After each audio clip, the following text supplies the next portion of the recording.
बिहार में नगर निकाय चुनाव पर लगी रोक को लेकर मुख्यमंत्री नीतीश कुमार ने बड़ा बयान देते हुए कहा कि यह चुनाव रद्द होना आश्चर्यजनक है। बिहार में 1978 से यह आरक्षण लागू है। हमने 2006 में बीजेपी की सहमति से इसमें ईबीसी को जोड़कर आरक्षण दिया था, लेकिन आज जिस तरीके से चुनाव को रोके जाने पर बीजेपी के द्वारा बयान आ रहा है, इससे यह स्पष्ट है कि भाजपा पिछड़ा विरोधी हो गई है।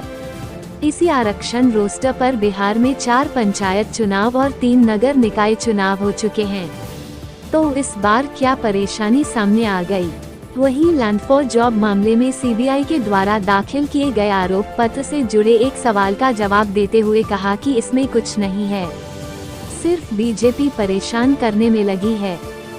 जी भैया लोगों नीचे करिए। और तो 5 तारीख को तय करते ही ना, जिस दिन यहाँ पर हुआ था गांधी मैदान में, हर बार आते ही है संपूर्ण क्रांति।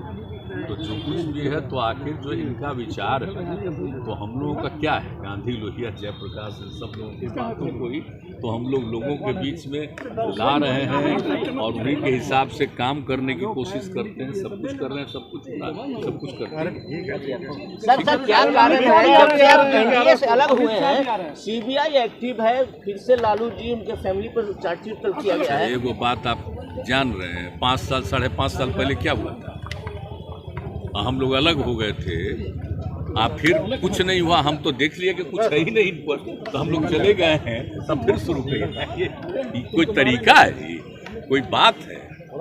इसीलिए आप जान लीजिए, जब चलता है ना तो दिक्कत ये है प्रेस वाले को कि पुराना बात तो छाप नहीं सकते, तो जरा पुराना भी तो छाप दीजिए। एक तो 5.5 साल पहले किया था, आज जब कुछ नहीं था तब फिर क्या शुरू किया? तो आप सोच लीजिए, खाली फिर हम लोग एक साथ बैठे हैं तो पुराने लोग, तो इसीलिए अब क्या हो रहा है, इसलिए इन सब चीज़ों पर हम लोग क्या कहेंगे।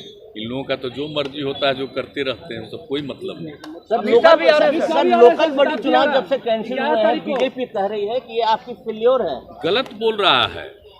आप जरा बीजेपी के लोगों से पूछ लीजिए कि जब हम लोगों ने 2006 में सब पार्टी के लोगों से विचार करके और जो कानून बनाया, और आपको मालूम है ना कि 2000 में जो सरकार थी, तो उस समय की सरकार में जो इनकी माता जी की मुख्यमंत्री थी, तो वो आप समझ लीजिए कि उस समय जो बनाया था सभी ओबीसी के लिए, जो उन लोगों ने आरक्षण दिया था, तो उसी को चैलेंज कहा कि भाई ये हाईकोर्ट का फैसला है, हम लोग वहां से वापस करेंगे और जितने लोग हैं ओबीसी में हम ईबीसी का अति पिछड़े वर्ग का करेंगे, और सबकी राय से हम लोगों ने किया है, कोई हम लोगों का व्यक्तिगत नहीं है। अब जान लीजिए जरा सा, उस समय बीजेपी साथ था ना, अब बीजेपी के लोग भूल गए हैं कि सबसे राय लेकर के और ईबीसी का किया गया। और तो जब ईबीसी का किया गया और उसके बाद हम लोगों ने पंचायत का कराया, और अगले साल 2007 में वही लागू किया नगर निकायों के लिए, वो भी लागू हुआ। और आप जानते हैं कितनी बड़ी संख्या में हम लोगों के कानून को चैलेंज किया था लोग जाके हाई कोर्ट में, हाई कोर्ट ने रिजेक्ट किया, लोग सुप्रीम कोर्ट गए, उसको रिजेक्ट किया। तो ये सोच लीजिए कि 4 बार पंचायत चुनाव का और 3 बार नगर निकायों का चुनाव हो गया। तो बिहार का जो कुछ भी है, और एक बात और जान लीजिए, बिहार में जो ओबीसी और ईबीसी की बात है, कोई आज की बात है, सबसे पुराना